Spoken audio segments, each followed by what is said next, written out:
உயிர்த்தெழுந்த இயேசு கிறிஸ்துவின் நாமத்தினாலே வாழ்த்துக்கள். பிரியமானவர்களே, நம்முடைய வாழ்க்கையில் சில நேரம் சில சிற்றியை தேவன் அனுமதிப்பார். திகில் நம்மை சூழ்ந்து கொண்டு என்ன நடக்குமோ, நம்ம வாழ்க்கையில்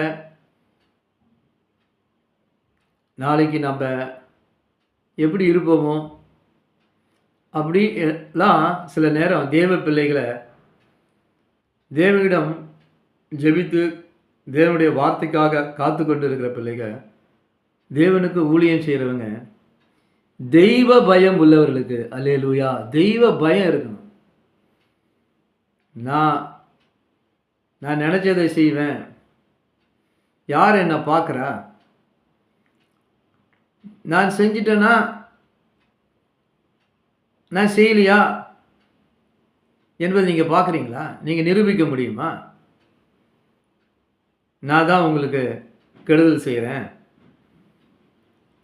நான் எப்படிப்பட்ட ஆள் தெரியுமா அப்படின்னு நீங்கள் சொல்லி கொண்டிருக்கீங்களா?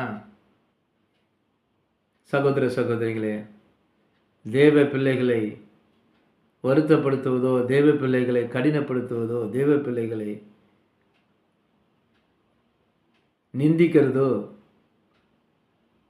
அவமானப்படுத்துகிறதோ, அவங்களுக்கு விரோதமாக எழும்பி அவர்களை அழிக்க நினைக்கிறதோ, தயவு செய்து நீங்கள் மிகவும் கவனமாக இருக்க வேண்டும். நம் தேவன், நாம் ஆராதிக்கிற தேவன் கண்காணிக்கிறவர். ஒரு கேமரா போட்டுட்டா அது கண்காணித்து நமக்கு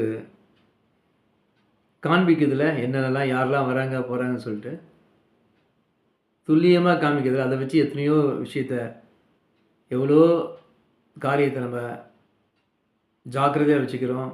அதை பார்த்து எவ்வளோ நன்மையாக அது பயன்படுது.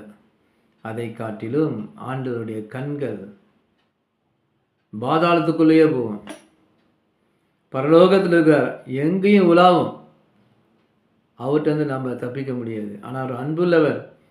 ஆனால் தேவ பிள்ளைகளுக்கு விரோதமாக அவர்களை கஷ்டப்படுத்தணும், அவர்களுக்கு உபத்திரத்தை கொடுக்கணும், பொறாமையில், எரிச்சலில், பகைமையில், சந்தேகத்தில், உண்மைத்தன்மை இல்லாததில் நீங்கள் நின்று தேவ பிள்ளைகளுக்கு கெடுதல் செஞ்சால் தேவன் கட்டாயமாக